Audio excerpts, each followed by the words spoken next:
प्यारे बच्चों, आज हम चर्चा करेंगे प्रश्न उत्तर भीष्म प्रतिज्ञा। तो शांतनु की प्रेम याचना पर, किसकी? शांतनु की प्रेम याचना पर सत्यवती ने क्या उत्तर दिया? तो प्रेम याचना किसने की? शांतनु ने। किसके सामने? सत्यवती के सामने। तो उनको भी कोई न कोई उत्तर उनको देना था। तो उन्होंने राजा शांतनु को क्या उत्तर दिया था, ये हमें पता करना है। शांतनु की प्रेम याचना पर सत्यवती ने कहा कि मेरे पिता मल्लाहों के सरदार हैं। किनके? मल्लाहों के। पहले उनकी अनुमति ले लीजिए, फिर मैं आपकी पत्नी बनने के लिए तैयार हूँ। फिर मैं अपनी पत्नी बनने के लिए तैयार हूँ। उसके बाद है कि केवट राज, कौन? केवट राज ने शांतनु के सामने क्या शर्त रखी? तो सत्यवती के पिता मल्लाहों के सरदार थे, तो अब वो शांतनु के सामने क्या शर्त रखते हैं? पुत्री से विवाह का प्रस्ताव सुनकर शांतनु से केवटराज ने शर्त रखी कि आपके बाद हस्तिनापुर के राज सिंहासन पर मेरी लड़की का पुत्र बैठेगा। क्या आप मुझे इस बात का वचन दे सकते हैं? उन्होंने ये शर्त रखी कि सीधा सीधा बोले तो कि देवव्रत को या किसी और रानी के पुत्र को राजा नहीं बनाना है, तो जो सत्यवती का पुत्र होगा वही हस्तिनापुर पर राज करेगा। अगर आपको मंजूर है तो मैं सत्यवती की शादी आपसे करवा सकता हूँ। तीसरा है, पिता को उद्विग्न उदास देखकर देवव्रत ने शांतनु से क्या पूछा?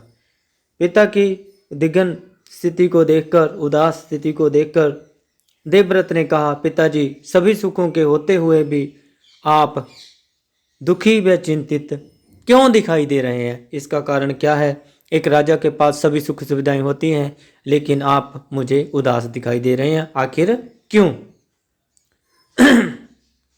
केवटराज की प्रथम शर्त पर देवव्रत ने क्या उत्तर दिया? केवटराज की शर्त को सुनकर देवव्रत ने कहा, मैं वचन देता हूं कि मेरे पिता के बाद सत्यवती का पुत्र ही राजा बनेगा। केवटराज ने देवव्रत के सामने दूसरी शर्त क्या रखी?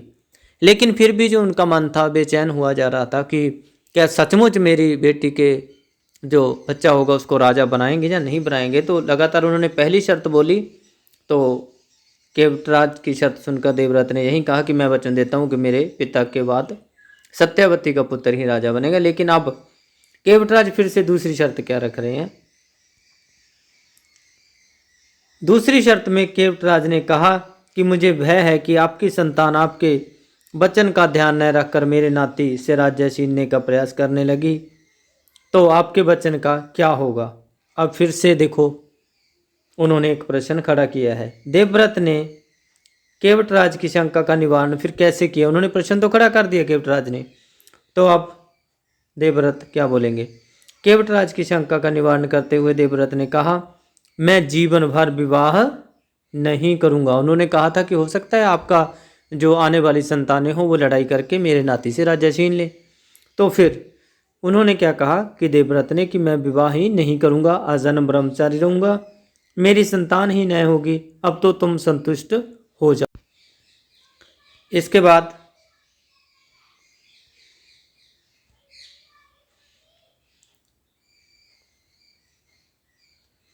तो देवव्रत किस प्रतिज्ञा के कारण भीष्म, उनको भीष्म कहा जाता है, लेकिन किस प्रतिज्ञा के कारण उनको भीष्म कहा जाता है? जीवन भर विवाह न करने व अजन्म ब्रह्मचारी रहने की भयंकर प्रतिज्ञा के कारण देवव्रत का नाम था जो भीष्म कहलाए। भीष्म पड़ गया, भीष्म कहलाए वो, और इसी नाम से वो प्रसिद्ध हो गए। सत्यवती से शांतनु को कितने पुत्र प्राप्त हुए, उनके नाम बताइए। सत्यवती से शांतनु के 2 पुत्र हुए, चित्रांगद और विचित्रवीर्य।